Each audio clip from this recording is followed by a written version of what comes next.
Hey everybody, hope you're all doing well.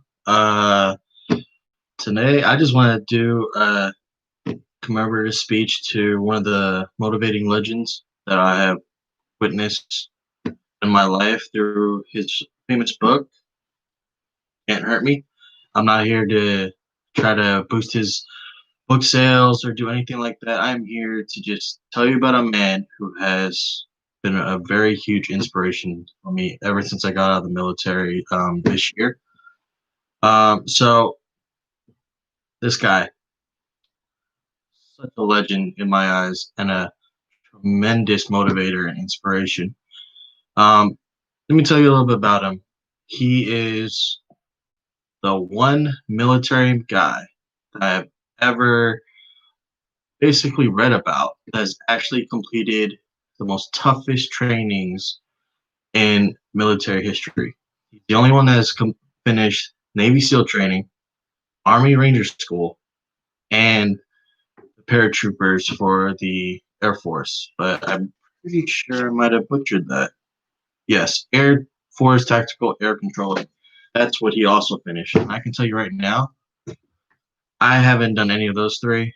I joined the Marines and gone through the trainings that every new recruit has to go to. And in my eyes, that was difficult. And this guy, having to do three different special warfare trainings for three of the branches and complete it, mad props. Mad props. Now, quick question. I know not many of you probably know David Goggins, but if I can take a guess, uh, what do you guys know about him? Have you ever even heard of him? Have you even read his best-selling book? He is the most toughest guy on this planet that I have ever even read about. I'm sure there are probably others, but him, come on now. I rarely don't even believe anyone I know has completed three special warfare trainings, former Guinness record pull-up, most pull-ups done, and I think, wow, in 17 hours, he actually pulled 4,030 times on a pull-up bar. Can you do that? I sure as heck can't. But let me tell you, this man is amazing. But like every legend in my eyes, or every inspirational hero, or any motivational person, they have a backstory. His backstory was not silver spoon. I'll give you it to you straight. Um, he went through a rough childhood, abusive father. His school side was even rough for him, and no matter what challenge he had to deal with, he still pushed forward. I mean, this guy found ways to beat the mental game in any hardship he had to go through.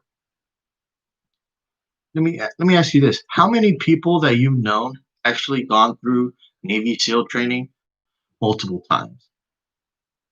I mean, if you talk to a Navy SEAL, if you ever meet one, I know I haven't, ask them how many times they taken Navy SEAL training.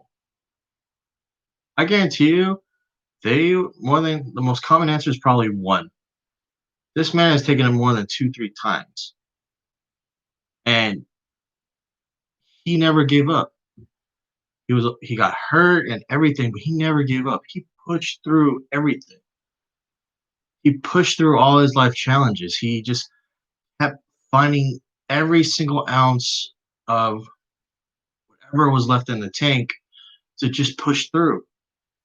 And it's just amazing how he's able to do all this. I mean, he even done a marathon or a triathlon, like just straight out of the blue with no training and everything. He was this muscular guy when he did his first one, and he was in a lot of pain, but he still finished it. And he was like, wow, He knew what his mistakes were. He knew what he had to fix. Just like every other aspect of his life. He knew what he had to work on. He knew his mission. He knew what he had to do. One of his famous stories in his book that I really, really find motivating is when he got out of the Air Force, or I believe he was still a reservist. He wanted to reenlist. He was prior service, and he basically had let himself go. He was almost 300 pounds.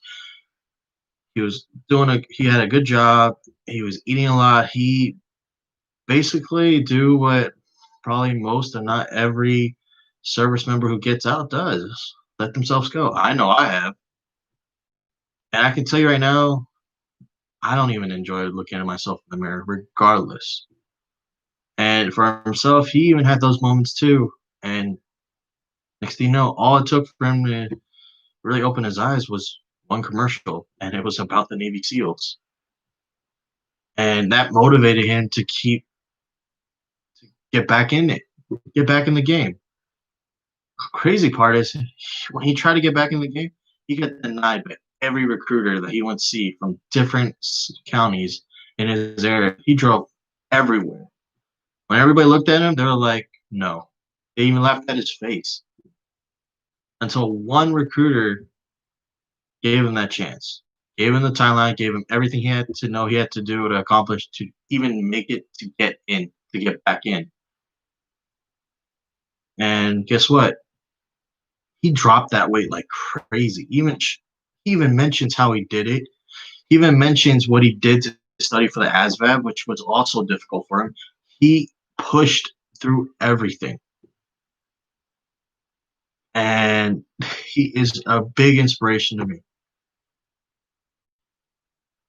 His methods, I'm still doing my best to just do it, just so I can get back in the game, get back to where I really want to be in life. And for those of you who struggle with a lot of things that life throws at you, I recommend you read about them. Maybe it will give you the same inspiration and drive like he has given me. Not everything happens in one day. Rome wasn't built in a day, but with discipline, dedication, and every single drive that you need, even if you need to fill your tank with all the negatives that all them haters in your life or life in general throw at you, use that. He did. If he can do it, why can't I? Or why even can't you?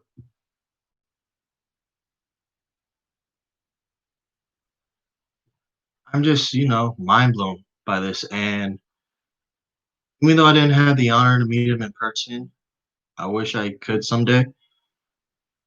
I do want to dedicate this speech to him. He definitely has changed my life and is still changing my life. And this is for you, brother.